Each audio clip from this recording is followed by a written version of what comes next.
Welcome back to the couch, everybody. Welcome into another NBA episode. We are back, Max. It's been a little bit of a 2-week whirlwind of life for you, my man. You just moved down to North Carolina. For those who don't know, Max got a big boy job. He left his brethren in the north up in the cold. Max, how are we feeling? How's the new spot, the new job, the new life? How are you, dude?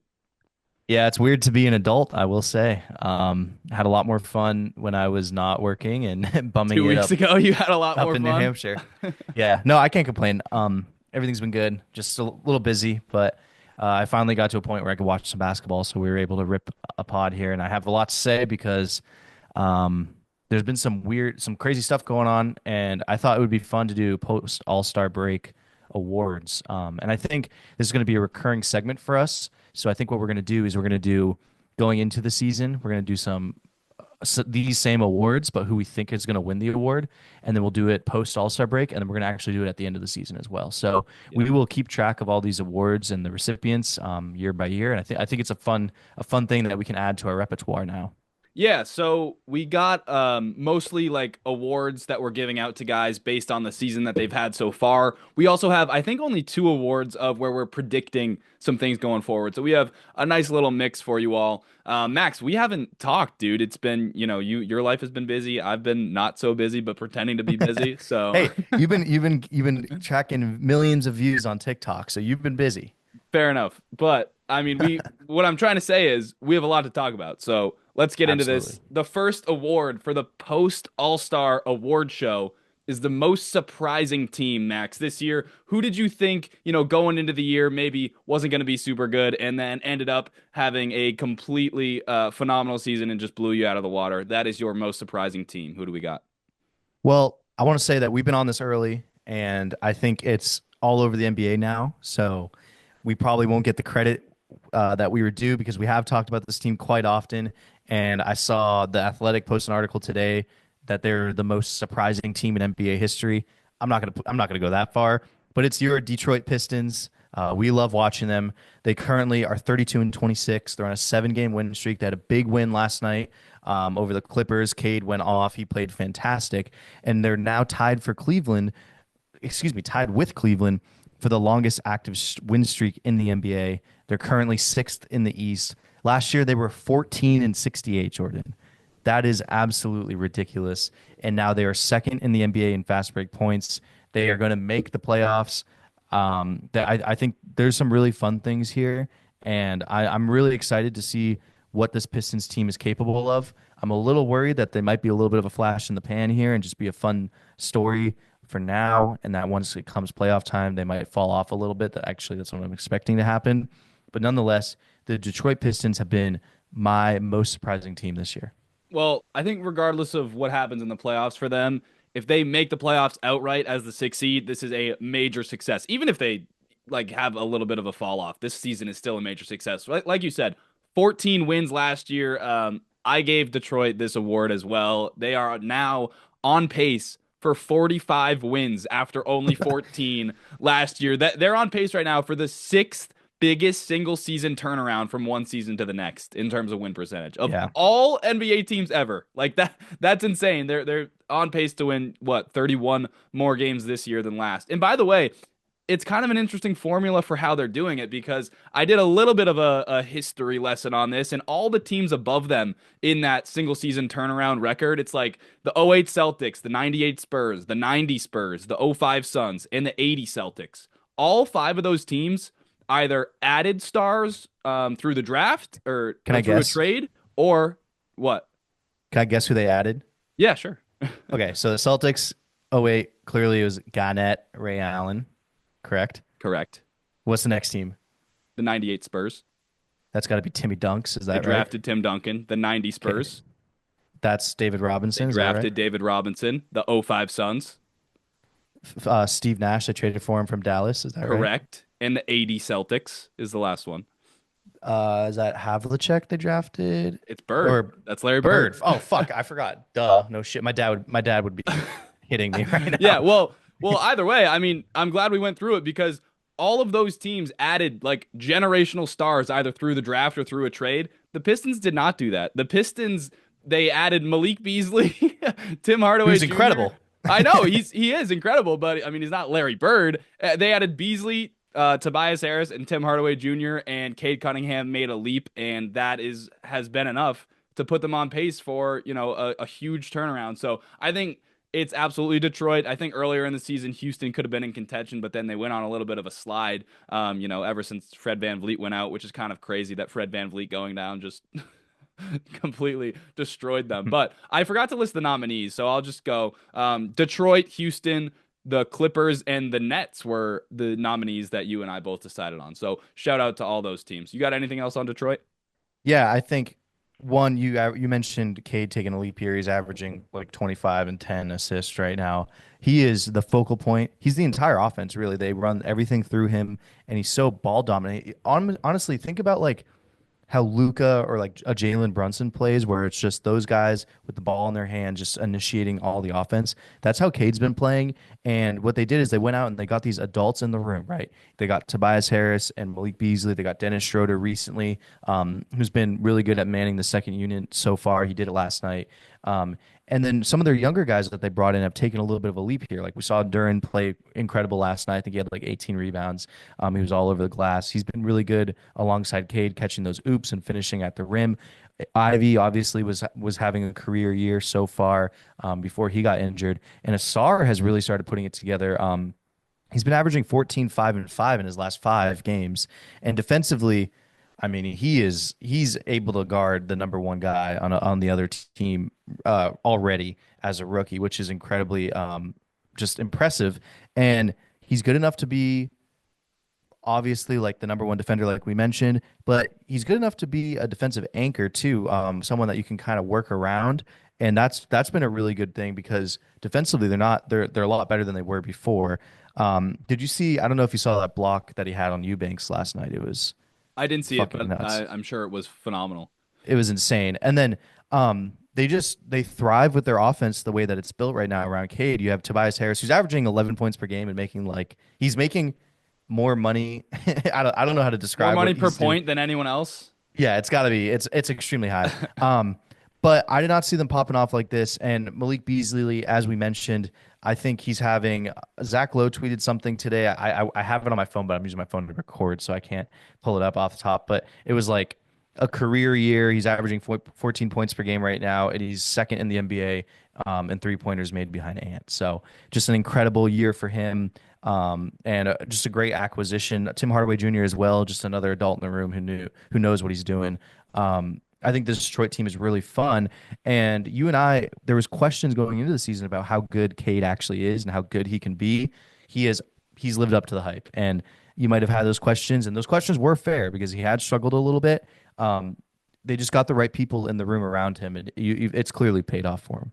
Yeah, totally agree. I mean, there was definitely like the nerdy side of NBA Twitter and all the analytics and stuff, the advanced numbers. Like, we're not looking good for Cade, and he's come into the season, and it's clearly just been, getting the right guys around him, putting shooters around a guy that's that good of a passer and a distributor like Cade. Like, Cade is hunting for Malik Beasley and Tim Hardaway. Every time he sees them running beside him, he's giving them the ball. The ball is in their hands before they even know it, and I just think they did a really good job putting a roster around Cade that fits his skill set, and he's done a really good job of making that leap this year.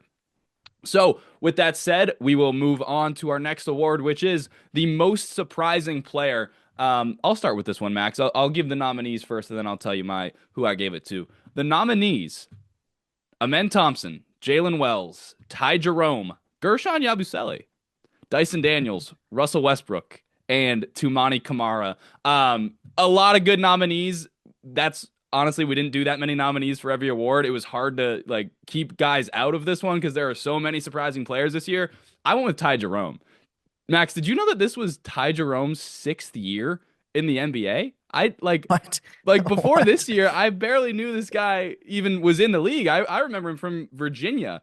Yeah, I remember him from Virginia. I remember from Virginia, but then he's been in the league all this time, and he only played 15 total minutes last year. So then we all totally forgot about him, and he's now become a super important contributor to one of the best teams in the league. And honestly, I think he's part of the reason that they felt comfortable trading and moving off of Karis LeVert. Levert's a good player, and he was a big part of Cleveland's team and their success over these past few years. But when you have Ty Jerome, you don't need Karis LeVert. Like, you have the better version of that. You have the better shooter, the better playmaker in Ty Jerome. And so they felt comfortable like moving off of Karis LeVert and getting DeAndre Hunter and making this roster better. And Ty Jerome has, put himself in the sixth man of the year conversation, and he's just been like the perfect backup point guard and bench player for this team. So I think he deserves this award because he barely played last year, and I completely forgot about him. So you want to talk about surprising? Like, yeah, I'm surprised by Ty Jerome. He might not be on the same level as Amen Thompson as a player, or even some of these other guys. But I think most surprising is my guy Ty. How about you? I mean, he's averaging 11 points per game on the number one team in the East. I mean, it's pretty impressive. Very efficiently too. Yeah, like he's almost averaging more points than he played total minutes last year which is ridiculous. I cannot believe this is his sixth year. I can't believe he's 27. I thought I felt like he was on a DeAndre Hunter Virginia team, but maybe it was. I don't know. The years are passing us by, but I did not realize he was that old. That's pretty insane. My most surprising player, and this is one of the weirdest things that's ever happened to me, I think, having to go back on a guy like this, someone that I've talked extensively about. But it's Russell Westbrook, man. It's got to be him, right? Like, I thought this guy was going to be out of the league. I seriously thought that. Like, when people are saying, get ready to learn China, buddy, and all that shit, and it's like, obviously that's a joke. But with Russ, like, it wasn't that far off. I mean, this guy was the scapegoat for the Lakers, right? It was a bad trade that I was hoping they would fucking do, and they did, and it blew up in their faces.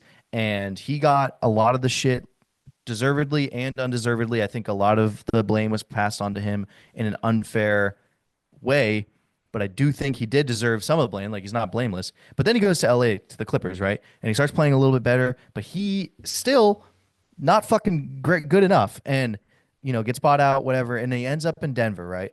And it's like, okay, Jokic can make anyone good except for Bones Highland.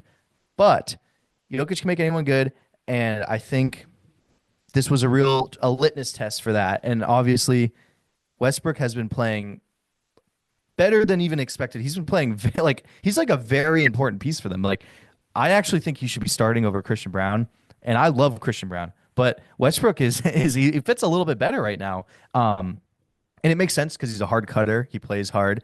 And if you're taking the ball out of his hands and you're giving it to Jokic and just saying, hey, Russ, cut hard and Jokic will find you, it makes total sense why it works. I just didn't know. I didn't know if Russ would have like the personality to just sort of relax a little bit and not be such a big personality in the locker room. And I think it just makes sense that it's Jokic. And I mean, I'm reading this book about him still, and it makes sense that it's him. But to me, I'm still surprised because, I mean, this guy went from being nearly out of the league to someone who is a really important part for a team that's trying to contend right now and is contending. Still reading that book, huh? It's month 3. I'm taking my time on that thing. Yeah, that's true. Savor it. I get it. Yeah, I totally get it with Russ. I mean, I wouldn't say that he fits better than Christian Brown, but I understand where you're coming from, and he has been super impactful and super important for them, and it's about the acceptance of his role, right? Like, I mean, when he was on the Lakers, he was still thinking he was a star and he should have the ball in his hands all the time, and he wasn't cutting like this. He wasn't working as hard and being, the role player that he is now, and just fully committing to that role like he's done so well with the cutting, with the unselfishness, the effort on defense, the energy. I mean, the energy's always been there, but the defense is great, and I get it, man. And I think the reason I didn't give this to him is because I think people forget he did, like, there was a time last year on the Clippers where we were like, Russ is actually playing pretty good right now. And then he totally flamed out in the playoffs, and it blew up in his face, in their face. But Russ did have a solid season on the Clippers. He just, the Lakers' tenure was pretty ugly. It was bad. Yeah. All right, let's go to our next award. We have the Late Bloomer Post All-Star Team. We ripped this off from Bill Simmons, the podcast that they just put out on Sunday. This is a team that maybe had a slower start to the season, and now after All-Star break, you have a feeling that they're just going to turn it on and maybe rise up in the standings or be a bit of a threat in the playoffs. Max, who you got for this one? think it's going to be the Celtics, man. And it's not trying to be a homer pick or anything, but Sunday night against the Knicks, man, they that was one of the more impressive and complete games I've seen from them where they're dominating. They're looking like an unbeatable team through, I think, three quarters. Yeah. Jaylen Brown was not playing well. They kind of they get slowed down a little bit, and then they just had enough juice to outlast the Knicks and win. And the last eight games, they're tied for one in win percentage. They're 7-1. They're first in 3-point made and 3-point attempted. They're fourth in 3-point percentage. They're third in rebounds, fourth in turnovers. They're Derek White was on a slump in January, I think. He's talked about it a lot. They talk about it on the Celtics broadcast a lot. And, he's kind of figured it out here, and he's back to where he was. The bench, Cornette has been playing incredible. I've been someone that's talked a lot about maybe upgrading that Cornette spot. Not right now. Cornette has been really, really, really good. I would like to see Torrey Craig play more. I don't really know why he hasn't been playing as much. I kind of want him to take some Sam Hauser minutes because Hauser has been hit or miss this year. But to me, I think we just saw how important Porzingis is to this team and how important Derek White is. And Tatum is playing the best basketball he's ever played, man. And he's not going to get a lot of credit because he's, quote unquote, a boring guy, though, you think the media would love someone who loves his son and loves his family and loves his team and is quiet and hardworking and isn't out there, making a bunch of noise and being difficult, but it doesn't get clicks. So you don't hear about Tatum that much. But if you watch him in person and you watch him every night, you see how many things he has to solve just to get to the rim, how much he facilitates this offense and how much he does offensively, defensively. He plays every night. He plays his ass off. He plays both ways. He'll guard the best player and still be the entire focal point of one of the best offenses, if not the best offense in the entire league. And he doesn't get any credit for it, but that's fine with me. He's just playing. He's playing at the top of his powers right now, and he's hitting those layups. He's driving to the rim. He's shooting the ball well. And you have Porzingis, who's a great rim protector. He's just this X factor for this team, who we miss so much. And I know we had what people are going to call like a cupcake run to the finals, right? Because we played a bunch of beat up teams and everything like that. People forget we didn't have Porzingis for a lot of that run. And I'm saying we like I'm on the team, but Porzingis is really important to us, man. And I really hope he stays healthy. And if he stays healthy, I'm feeling a lot better about this team than I did when we were on that little slump. Probably around January to December, there was like that little slump there. They lost like a game to the Raptors. They lost some games, and I was getting a little worried, but I'm feeling a lot better. I think they're going to put it all together. I love it. I actually didn't even think of them as a late bloomer because they're so high in the standings as the 2 seed, but it totally makes sense because they can just rip off like a 15-game win streak, and I don't think anybody would be overly surprised. I think Tatum has an argument to be like the most versatile overall player in the NBA. And just think about defensively, the amount of guys who can legitimately guard 1 through 5. Like, you throw that term around a lot.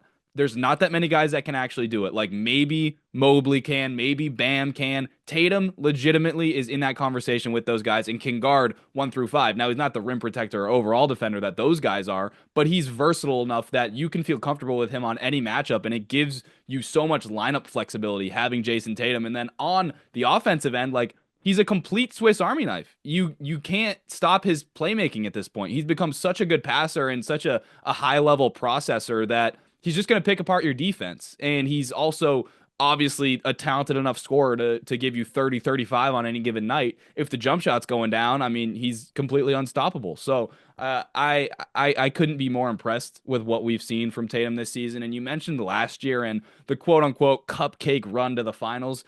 Yes, people forget Porzingis was hurt for some of that. And, I get we had an easier path, but people also like fail to acknowledge that Tatum's at a completely different level. Like, Tatum was good last year. He was a very good player. We won the championship with him not being his best self. So if you're getting this version of Jason Tatum for the rest of the year, like I completely can see this team being the late bloomer. However, the team I went with for this award, you're not going to like it because they're a rival of ours. It's not the Lakers. The Lakers, I almost feel like they're ineligible for this because it's like, yes, you get like that big of a they talent put Tatum upgrade on your team basically. So it's like it's not fair to compare this version of the Lakers to the version that they were before because they're a completely different team now. I went with Milwaukee. I think honestly, I think Milwaukee's good. I think they're better than the Knicks. I'd rather play the Knicks and the Celtics or excuse me, I'd rather play the Knicks than the Bucks in the playoffs if I was the Celtics. I think the Knicks are a much easier matchup for us. I think the Bucks with, Giannis has been hurt for a little while. He's coming back now slowly. I think Dame has had a much better season this year than last year. I think their defense looks much better. I think they're in the top 15 in defensive rating, maybe even better than that. And honestly, we were kind of iffy on the Kuzma trade about, what it does for their I'm ceilings. still iffy. Fair enough. I like what I've seen from Kuzma, man. Like there were some thoughts of like, is Kuzma excuse me. There were some thoughts when Kuzma came in of like, is he just gonna take the same types of shots that he was taking with the Wizards and now he's gonna bring that style over to Milwaukee? And it's like, I don't think so. Like, but maybe there was some worry with that, and he hasn't. Like, he has completely accepted that he's a role player, he's a defender, he's a screener, he's a cutter. He's a good connective passer now. Like, yeah, he's not like a awesome third scoring option, but he's really versatile as a role player. I think he is. I think this version of this team, is better than the one with Middleton. Honestly, from what we've seen so far, they just need to get Giannis back and healthy. And when he's playing at the peak of his powers, he is a top two player in the league. So I think Milwaukee could be your late bloomer. Yeah, I mean the month of February. I'm just gonna push back on this one a little bit. I mean the month of February, they got blown out by the Grizz. They lost to the Thunder. They beat the Hornets. They beat a really beat up Hawks team. They they had a very Giannis close. isn't in a bunch of Sorry, these they games. they lost to the Hawks. They lost to the Warriors. I get it, but I mean, yeah, you know what? I think it's hard to. I got to reserve judgment because Giannis isn't in a bunch of these games, but I mean, they're just coming off of a win over the. They're on a 4-game win streak here, right? So they beat the Timberwolves, which is a great win. They beat the Clippers, which is a really good win. Then they beat the Wizards and the Heat. So they are on a nice little win streak here. So it feels weird to talk shit about them, but when you have someone as good as Giannis, like you're never out of it, and you're never not like you're always eligible to make a run. So I can't like push back on it too much, but I just don't know. I don't know, man. I still feel like there's. I would be a little surprised if they went on a run, I guess. But Giannis is so Would good. you So rather who play knows? the Knicks or the Bucks as a Celtics fan? Uh, probably the Knicks because I guess we've beaten them more, and the Knicks have It's had. right. I think the Knicks like is the easiest matchup for the Celtics. Like it is just hunting season every time. We have the wings and the guards to throw up Brunson. We have enough size to battle with Towns, and then we can just pick them apart on the other end. So matchup wise, I think the Knicks are far easier for the Celtics. But I mean, if we just play this out, like I think Milwaukee might have the higher ceiling. I really do. I think even if those teams end up playing each other, I don't know who I would pick. Well, the Cavs, like if you're the Cavs, I think you would play the Knicks though. Excuse me, the Bucks. You'd rather play the Bucks though. Yeah, it does get matchup dependent at some point. Yeah, So you maybe because you would it's torch those wings. Like I don't know. Yeah, I think it's tough to say, but like you said, the Giannis factor. It's like an X factor, right? And you have him, you're always going to be in it because he's probably the second or third best player in the world right now. I'd say personally, I think third behind Jokic and Shea, but it's close. It's a close second. I think Jokic is the best in the world, and then I think there's a conversation between who's two. no, I Um, I just honestly I totally disagree. I think Giannis is clearly better than Shea. I know Shea is having an unbelievable like all-time regular season, but when it comes to playoff time, like dude, I'm taking Yeah, Giannis true. 10 out The of 10 two-way times. ability. Yeah, I think I'm taking Giannis too, definitely. We haven't seen Shea do it necessarily in the playoffs yet, and the two-way ability of honestly, both guys are good two-way guys, but Giannis is just a different animal, especially when he starts getting ramped up. And he's always going to bring it in the playoffs. He plays so fucking hard. And remember, he like broke his was it his like elbow or knee, and just like kept playing. He was insane. I Yeah. remember No, he's a watching that and just psycho. being like, yeah. So it doesn't matter. Off topic here, but I personnel wise, I'm a little worried about them, but like you said, with Giannis, they always got shot. So Yeah. definitely see the pick there. Yeah, I think their defense has just gotten a lot better. So we'll see what happens with them. They can certainly make a series interesting in the playoffs. All right, let's go Absolutely. to the next award. It is the opposite of the late bloomer team. We're calling this the late doomer team. Max, who's the team that had a pretty good start and a good season before the All-Star break that you think might fall off a little bit in these last 30 or so games? So actually, we talked about them already, but it's the Knicks. The Knicks, I think it could get a little gamey here at the end. And I think it's because of Tibbs, man. He plays those guys so fucking much. And in games that don't matter, like that Celtics game did matter.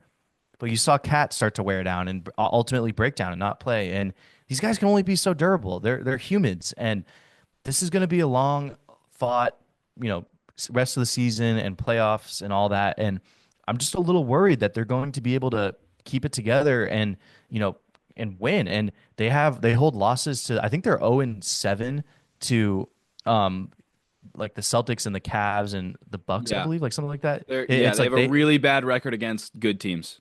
yeah, something like that. So it is not a good sign for them, and they're really talented and they're really good, but they're not very deep, and they don't. Their bigs are very flawed, and the fact that they're like minus Cat, obviously, but the fact that they're like, oh, we're waiting for Mitchell Robinson to get back.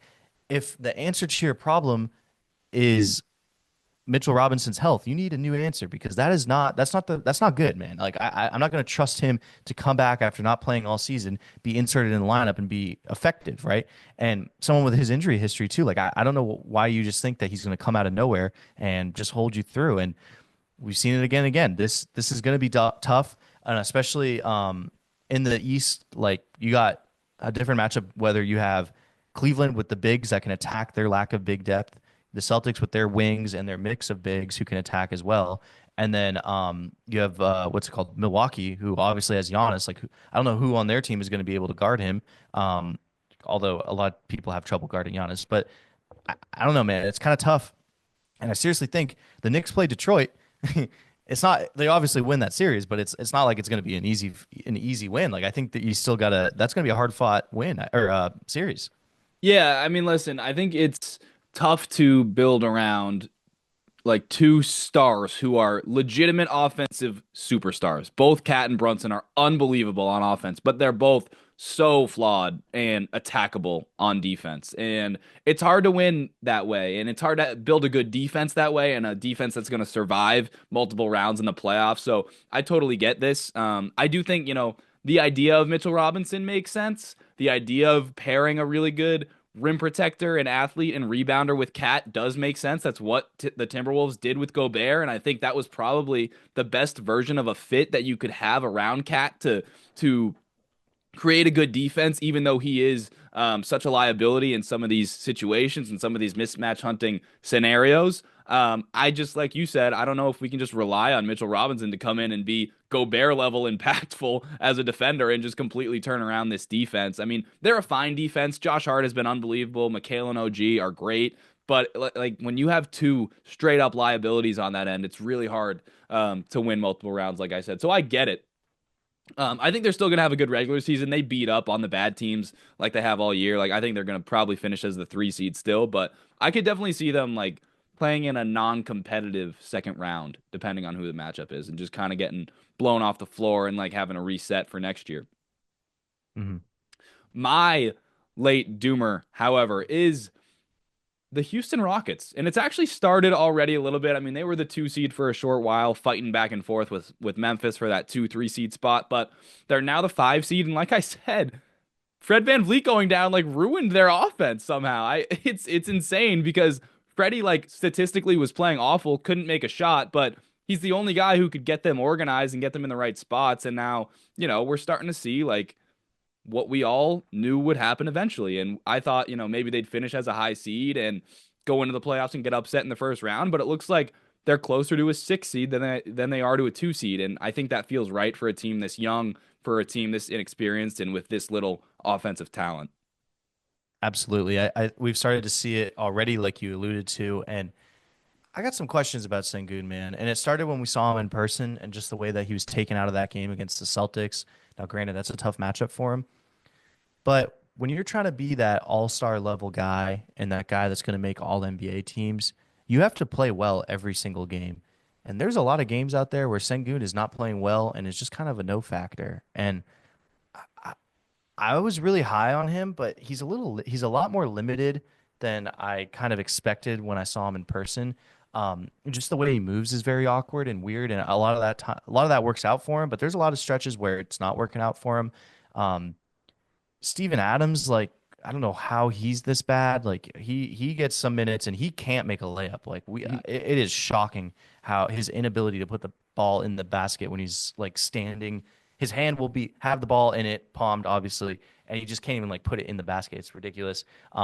Clearly they missed Jabari Smith as well. But Fred VanVleet, like you said, is just like you wouldn't have expected it, but sometimes those adults in the room you really need. And Fred VanVleet was clearly one of those guys. And offensively, they've been all over the place, man. I think we've been talking about consolidation. I understand why they didn't make any moves or anything. They're young, they're trying to figure this all out and all that. But it just feels like a lot of guys that are fighting for touches and not a lot of flow. Defensively, obviously, they're crazy. But I will say, Amen continues to be a bright spot on this team.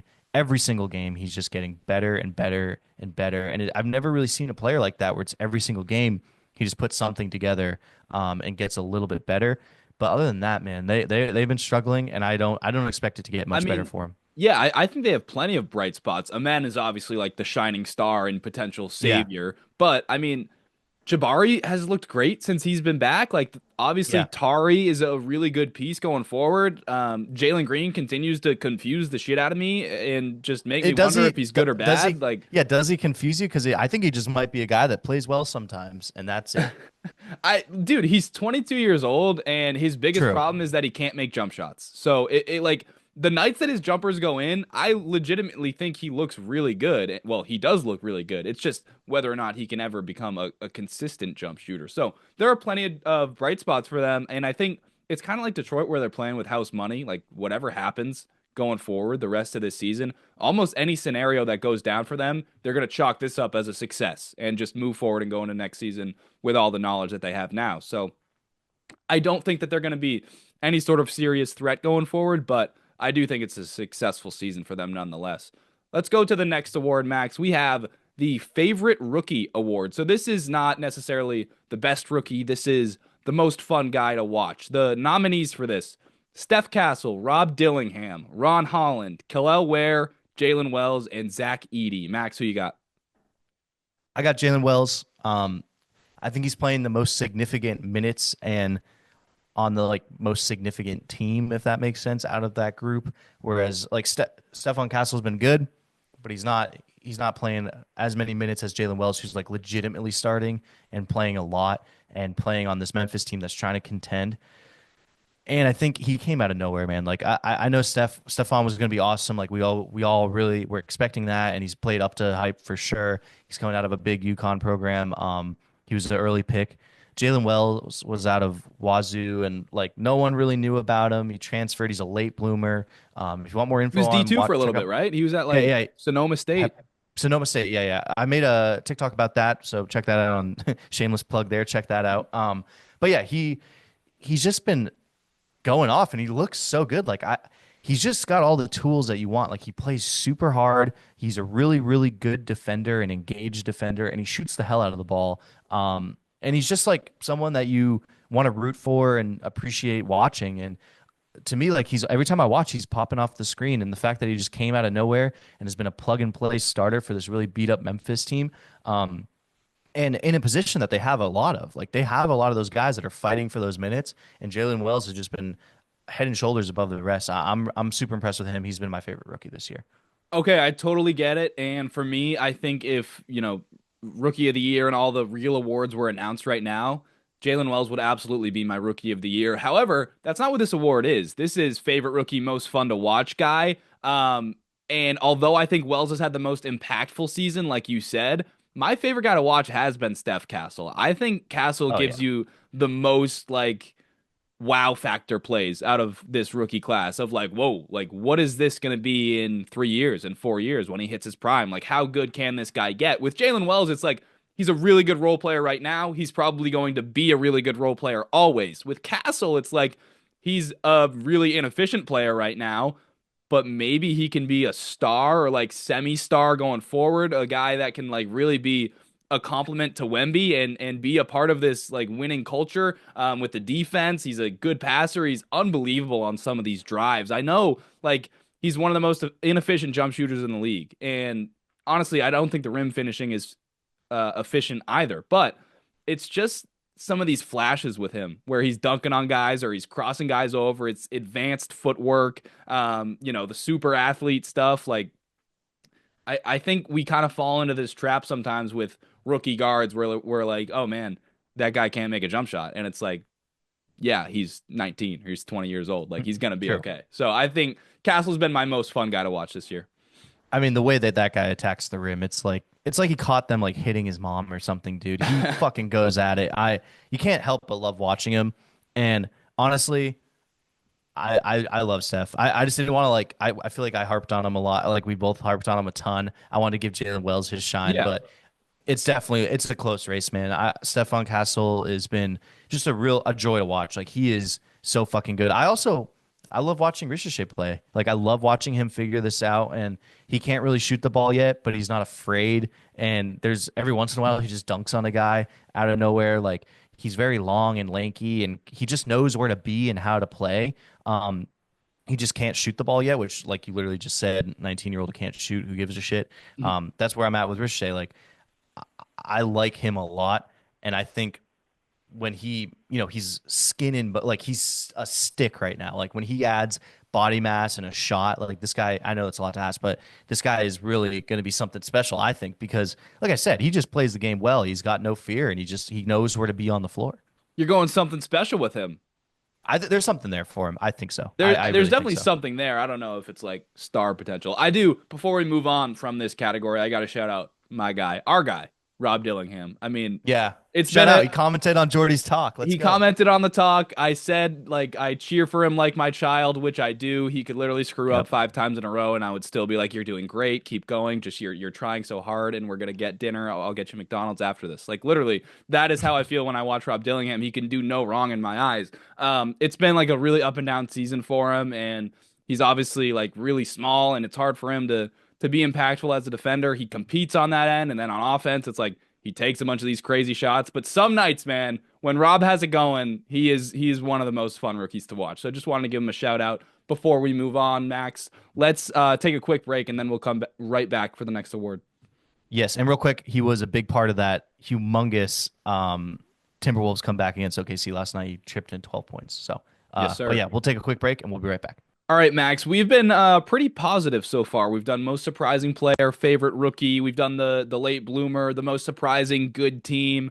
We're now gonna go to the biggest disappointment. All right, we're gonna talk about some of these teams, some of these nominees that have just let us down this year. 3 nominees for this: the 76ers, the Phoenix Suns, and the Dallas Mavericks. Max, who did you give this award to?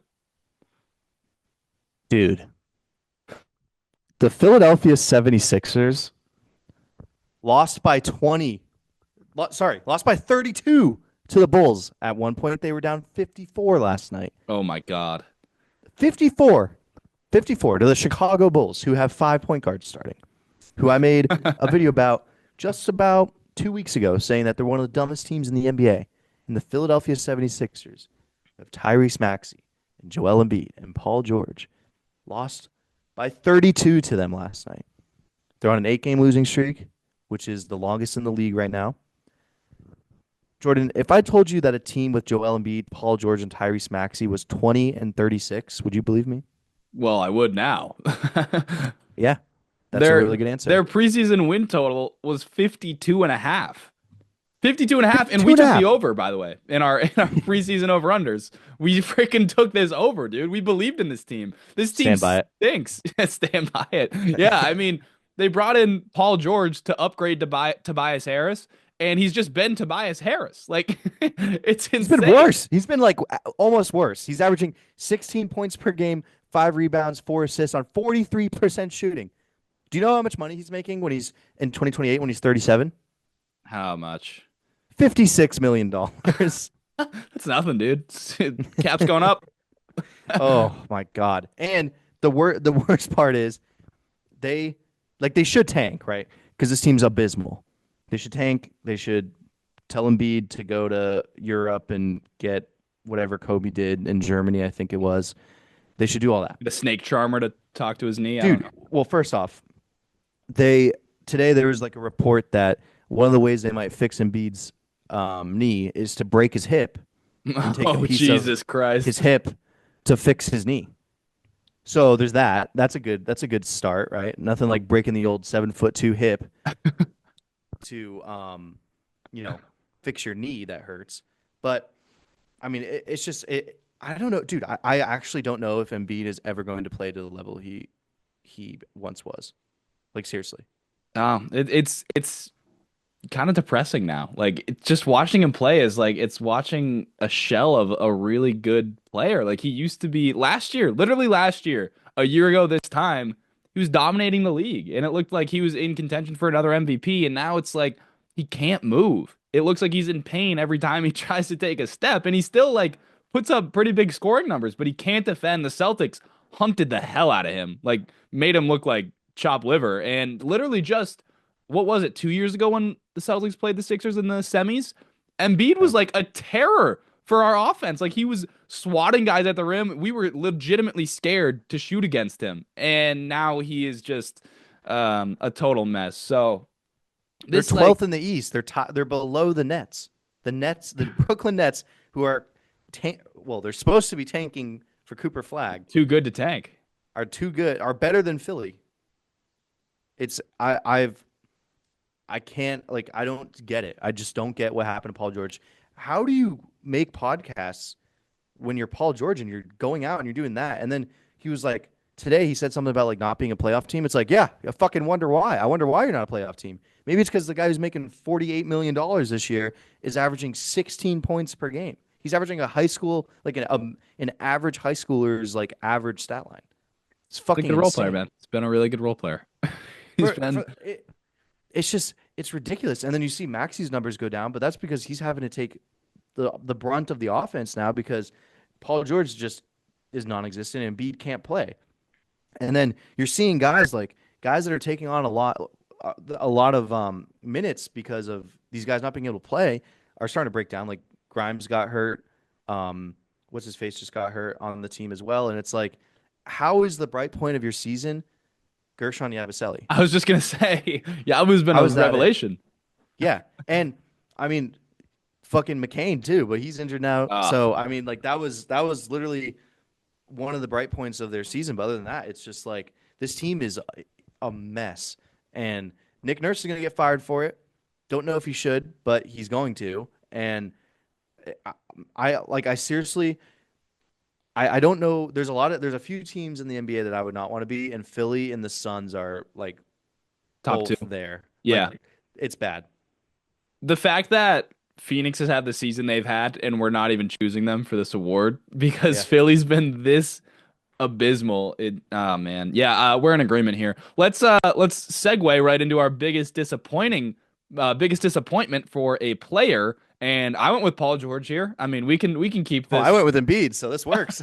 We can keep this Philly hate going on. This is great for two Boston fans. I'll read the nominees for this. We decided on Joel Embiid, Paolo Banchero, Julius Randle, Paul George, Devin Booker, and Max threw in Scotty Barnes. I don't know, just some random Scotty Barnes trays. But it's like, oh, is it really him or Pascal Siakam? Like, I don't know. Let's stick with Scotty. We can really build a team around him, and then they go out and immediately get a second star and number one option, Scotty. Yeah, all right. Scotty, well, either way, I went with Paul George for this. I think all these other disappointing guys, like Devin Booker, has had a bad season, right? But he's had a bad season by his standards. He's had a bad season by like NBA star player standards. Paul George has not been a star at all. He hasn't been close to it. He hasn't been aggressive enough. He hasn't been efficient enough. He hasn't scored enough. He hasn't defended enough. Like, he literally doesn't look aggressive. He doesn't want to drive to the rim. All he wants to do is take these long pull-up twos. And like you said, he's averaging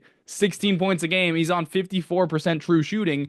And it's 14 field goal attempts per game in a season where they really needed him to be aggressive. Like, Maxey and Embiid were out for the start of the year, and Paul George gave you nothing. Then it was just Maxey came back, Embiid was in and out. He's still giving you nothing. It's ridiculous to me. Also found a stat on him. He takes 2.3 shots a game within 5 feet. He takes 2.2 shots a game between 15 and 19 feet. So he's taking as many long twos as he is shots within 5 feet. He's just been a really inefficient, bad star player, and he's been, he's done all the good role player stuff. He's been fine. No, he's not been fine. He's been fine if he's a role player. I mean, if that's your fifth, sixth guy, he's been good.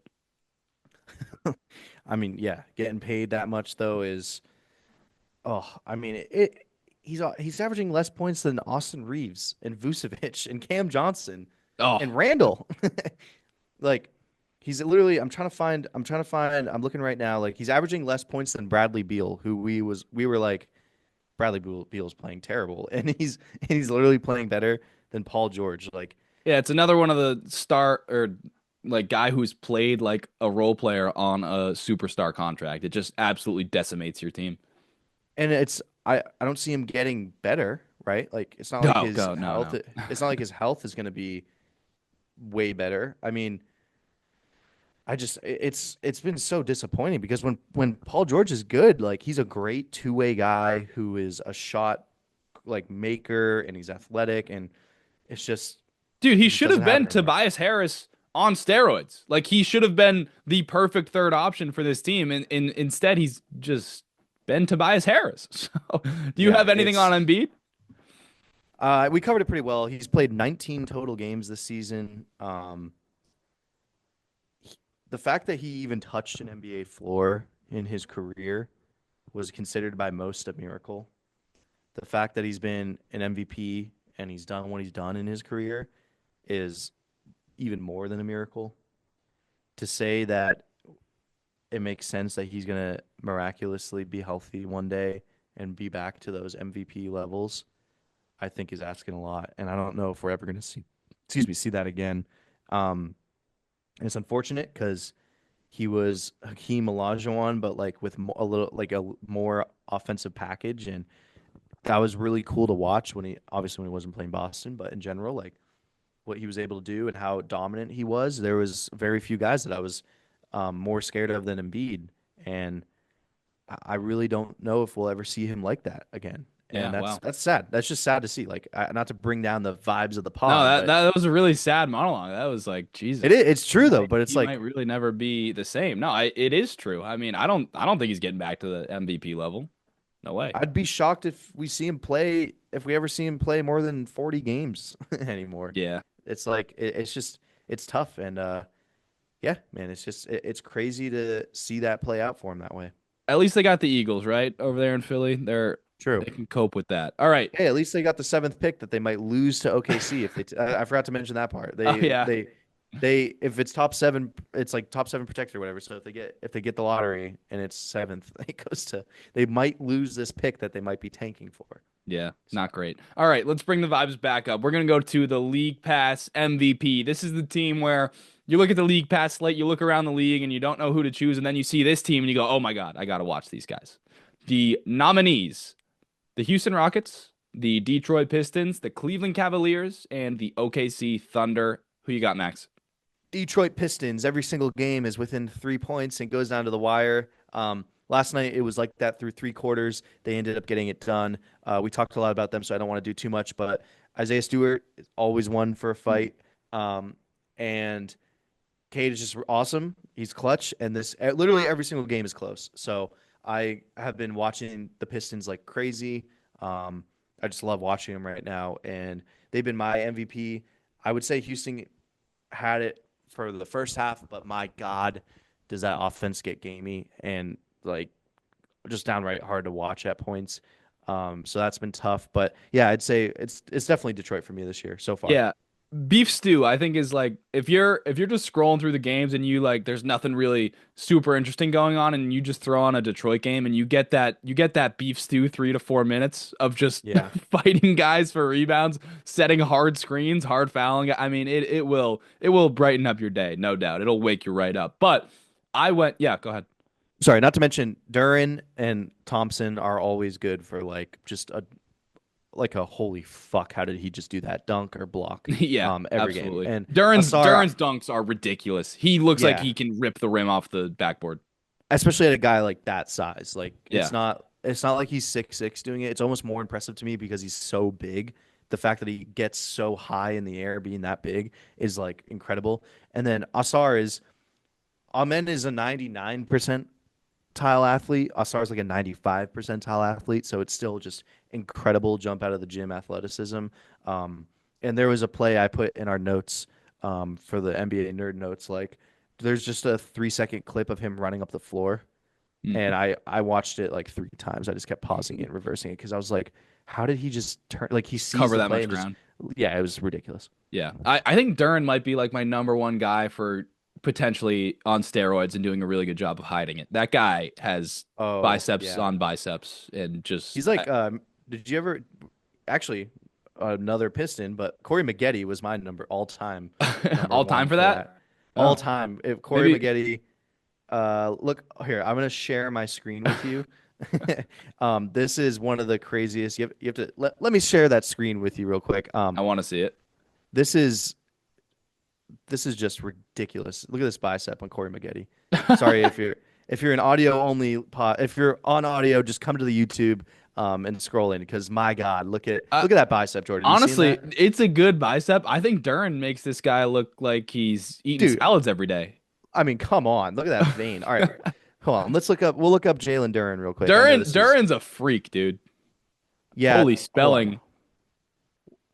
I can't see like my camera. All right.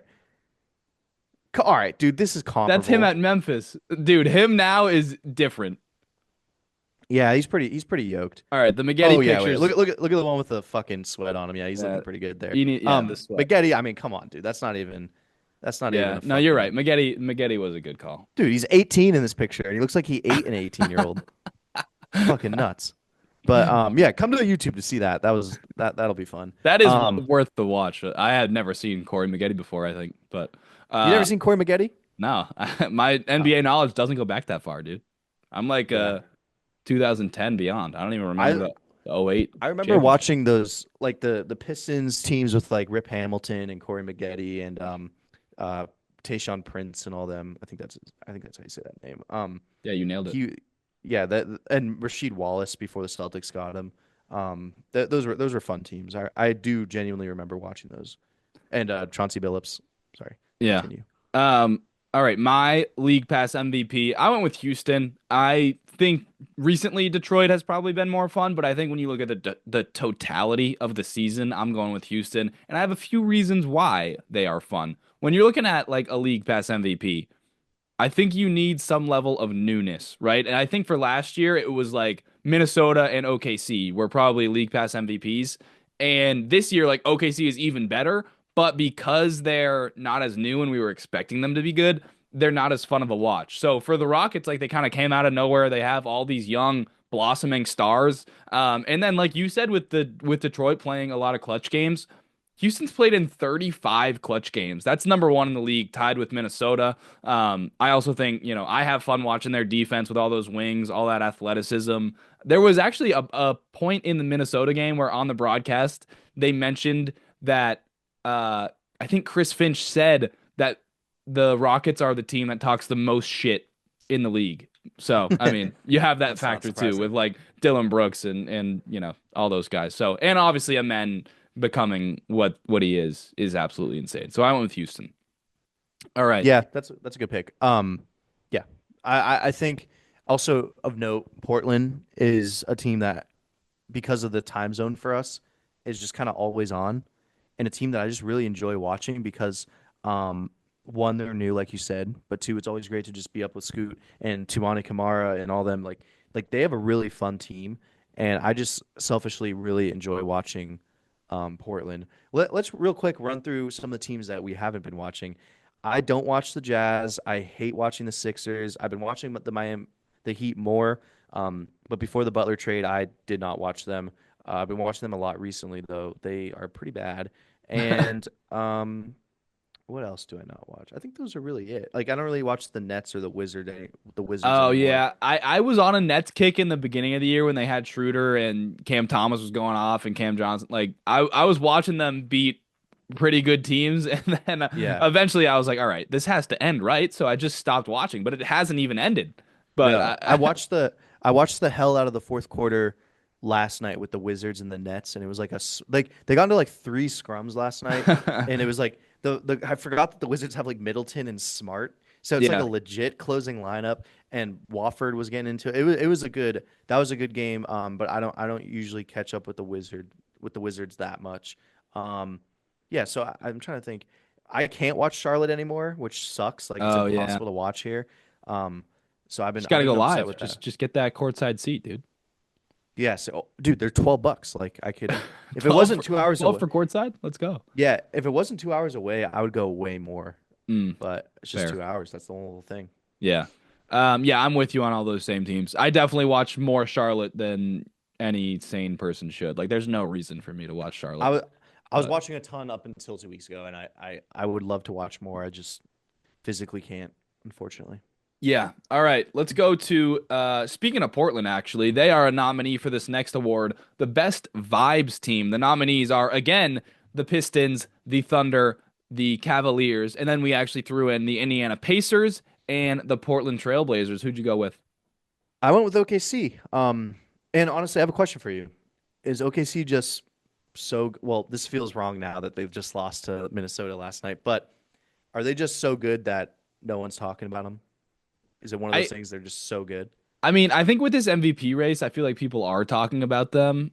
I think I get what you mean. Like it's just every night. Like so many of their games are blowouts. So many of these games are like the other team just can't score on them, and they get out in transition, and the game's over.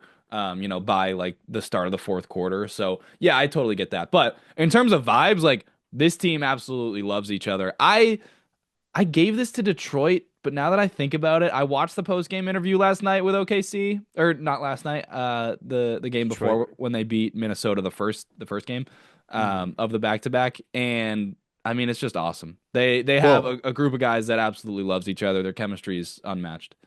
and last night they were like I got into the game a little early, and like to watching the game a little early, and their sideline reporter was like just how like sideline reporters right as they're about to tip off, like when they're going through the player intros, he'll be like, "Yeah, the tonight the Thunder are looking at blah blah blah."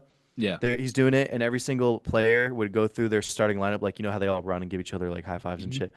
They would all run, and then at the end, just like do something on his shoulders. So it'd either like they would either run up and like dust off his shoulders, then they come up and they like do two on one shoulder, two on the other shoulder, and then they come up and like do something else. And he just kept reporting through it. But they love that guy and they love each other, and it's fun to watch. Like That's you actually can't help but awesome. They were smile. doing it through his report. That's hilarious. Yeah, he's like sitting there. He's like, yeah. And last Thursday they played the Minnesota Timberwolves in Minnesota. Blah blah blah. Blah. And as he's doing it, like Shea walks up and like dusts off his shoulders, and then like Hartenstein comes up and like euros around him, and like it's just very funny.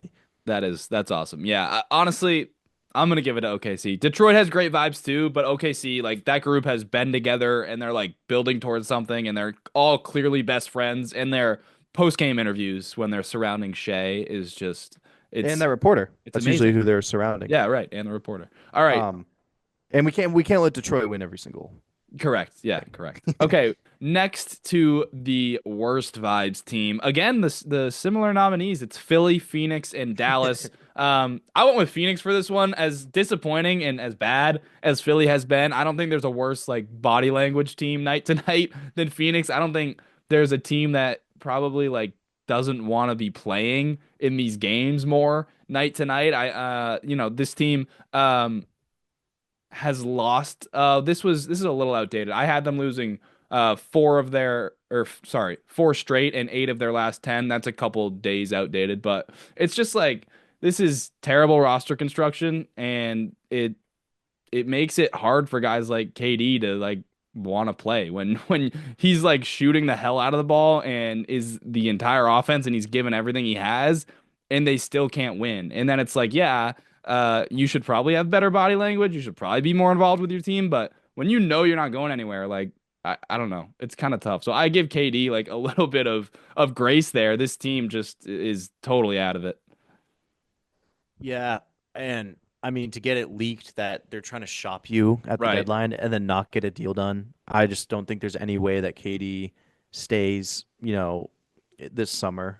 And I think they got to move on. I I seriously think it might be time to look at shopping Booker, and it's not because Booker hasn't been playing that well. It's that Phoenix has no assets right now, and they need to like maybe Full think about reset. the future and Yeah. do a full reset. Because how I can think you it's build time for around that. Devin Booker with no assets? You can't. 100%, right? It's really hard to do, and Booker is awesome, and he's one of my favorite players in the league. And like we talked about, he might be having what people would consider a down year for him, but he's still averaging 26 points per game and 7 assists. Like Yeah. he's still an incredible player, and he's 28 years old, and he's got to start thinking like all he has under his resume is that he went to the finals once. Like he's got to start. If I'm him, you got to start thinking like I got to get to a team where they're trying to win and trying to prioritize winning. And this franchise has been really poorly managed and run. And it's that case of new owner syndrome where they get in and they make a terrible move, and then it all goes to shit. And you'll never be able to understand throwing Cam Johnson into that trade to the Nets. They completely overpaid for KD. They'd go and they like sign Nurkic on a whim and trade for Nurkic on a whim just to like have something, and Well, the they Beal offload thing Aiden is what really just yeah, that's the biggest thing. decimated the team. He's the worst contract in the league, and you're stuck Yeah. with him. And there's nothing you can do. He doesn't give a fuck. He gonna has a stay no there. trade clause. Yeah, you're Why fucked. would you add that guy on that contract? That made no sense even at the time. And I mean, it's just if your core, like I don't even consider Beal to be part of the core. So your core is KD, was in like the '08 draft class, I think. So I think when he's we were 36. six, Yeah. yeah. So when we were six, he was playing. And then Devin Booker's 28, and then a Yeah. bunch of just filler. Like you got to figure something out, and it's really ugly for them. And clearly, Bud has lost the locker room. Like you see, like they scream at each other on the sidelines. Like KD and Bud get at it, and it's so fucking hard to watch, man. Phoenix is on there. I forgot to add that. Like Least it watched takes a lot. team, yeah. Yeah, it takes a lot for me to not watch Kevin Durant because he's one of my all-time favorite players, and I struggle to watch Phoenix games. Yeah, there was a time where I wasn't watching them a lot, and then I was seeing all this stuff about basically what we're talking about, all the bad vibes, all this bad basketball, and I was like, all right, I'm gonna really start paying attention for the next couple of weeks. And I saw it, and I had enough, and I don't plan on watching them for It's not like fun. no, it's not. You get nothing out of it. You literally, it's like, okay, they stink, they hate each other. Moving on. Let's They watch something else. they don't cut, they don't guard against the cut, they don't play hard, they Yeah. don't defend hard, they hate each other. Ryan Dunn is good. That's it. Ryan Dunn might be pretty good. All right. Yeah. Last award of this little mini award show. I think we're gonna do more awards at the end of the year. We'll have a more comprehensive award show. But we're gonna finish it off tonight with the role player of the year. The nominees for this, we have Amen Thompson, Josh Hart, OG Anunoby, Derek White, and the mentioned Malik Beasley, who's having a career year. I went with Josh Hart for this. He is 19th in the league in rebounding at 9.6 rebounds a game.